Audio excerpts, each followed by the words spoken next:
The internet is exploding right now. Every major true crime channel is claiming the same thing, that the FBI has finally unmasked the face behind Nancy Guthrie's disappearance. Hundreds of thousands of people are watching blurry screenshots and recycled footage being sold as exclusive leaks. But what if everything you have been shown so far is deliberately incomplete? What if the real footage, the footage the FBI has not fully made public, tells an entirely different story, one that points to a suspect nobody has even mentioned yet? Right now, on your screen, you're looking at the clip that every channel is using as their so-called smoking gun. Look at that face. Look at the angle. Now ask yourself, why is this the only frame being shown? Because what happens in the seconds surrounding that frame completely destroys the narrative they are selling you. Here is where this story actually begins. On the evening of January 31st, 2026, Nancy Guthrie, the 84-year-old mother of NBC Today, show anchor Savannah Guthrie, visited her daughter Annie's home for dinner. Her son-in-law, Tommaso Cioni, dropped her back at her Catalina Foothills home in Tucson, Arizona. Her garage door closed at 9:50 p.m. That was the last confirmed moment Nancy was seen safe. What happened in the hours that followed is one of the most carefully planned and brutally executed crimes the state of Arizona has ever seen. At approximately 1:50 a.m. on February 1st, 2026, a masked intruder appeared at Nancy's front door.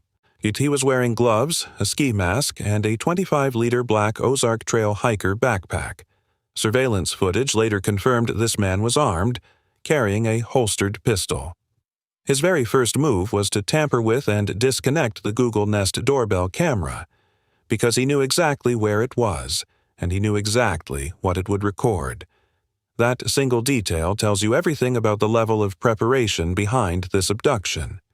This man had studied Nancy Guthrie's home before he ever stepped onto her porch. By 11:56 a.m. on February 1st, Nancy's relatives arrived at her home and discovered she was gone. At 12:03 p.m., the family called 911. Within hours, it was clear this was not a missing person case. Blood was found on Nancy's porch, and forensic testing confirmed that blood belonged to Nancy herself. She was injured during the abduction. She was taken from that home against her will while she was already bleeding. For the past several days, the phrase "case solved" has been trending across every platform. Channels are posting thumbnails with red circles around faces, screaming that DNA has been matched and the kidnapper has been identified. But here is what none of those channels are telling you. As of today, 19 days after Nancy was taken, the Pima County Sheriff's Office has not named a single confirmed suspect. Not one. The FBI reward has now grown to more than $200,000 and is still active, still unclaimed, still sitting there. If the case was genuinely solved, why does that $200,000 reward still exist? Law enforcement does not leave a six-figure reward on the table after a confirmed arrest. That is not how this works. On February 10, 2026, FBI Director Kash Patel personally released doorbell camera screenshots and video clips. For the first time, the public could see the masked intruder's eyes through the holes in his ski mask. The FBI described him as approximately 5 feet 9 to 5 feet 10 inches tall, average build, with a black mustache, the only facial feature visible beneath the mask. This is the footage that every channel is now recycling and freezing on a single frame, presenting as a definitive identification. But look at what that footage actually shows. A man in a mask. A man who covered his face before he ever approached the house. A man who knew the cameras were there and prepared accordingly. Now here is where the investigation takes its most disturbing turn. Investigators recovered a tactical glove approximately 2 miles from Nancy's home. Forensic testing confirmed it appeared to match the glove worn by the suspect in the doorbell footage. This was supposed to be the breakthrough. The DNA from that glove was processed and run through CODIS, the FBI's national database containing profiles from millions of convicted offenders. The result delivered what investigators are privately calling the most unsettling development in this entire case. The DNA matched nothing. Not a partial hit.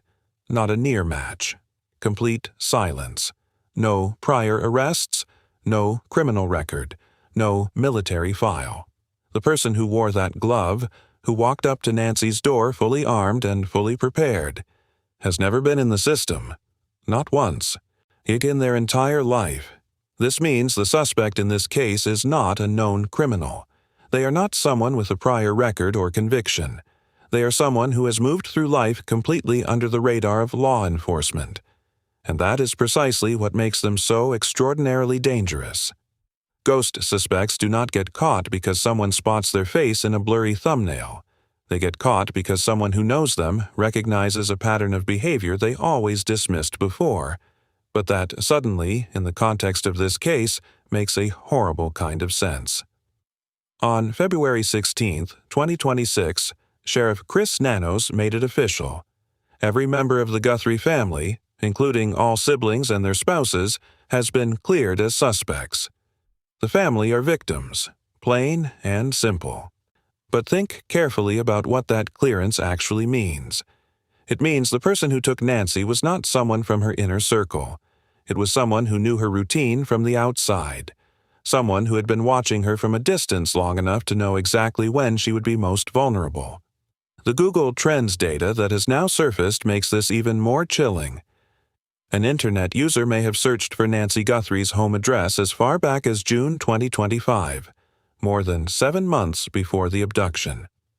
Additional address searches may have occurred in November and December 2025, and in the weeks immediately before the kidnapping, someone in the Tucson area may have searched Savannah Guthrie's salary, suggesting this crime was financially motivated and researched across an entire year, not planned in a matter of days. This was not someone who acted on impulse. This was someone who watched, waited, and prepared in complete silence while Nancy Guthrie lived her normal life just miles away. The person investigators are looking for right now is almost certainly living a completely normal life at this very moment. They are not hiding underground. They are hiding in plain sight, going to work, running errands, perhaps watching these exact videos.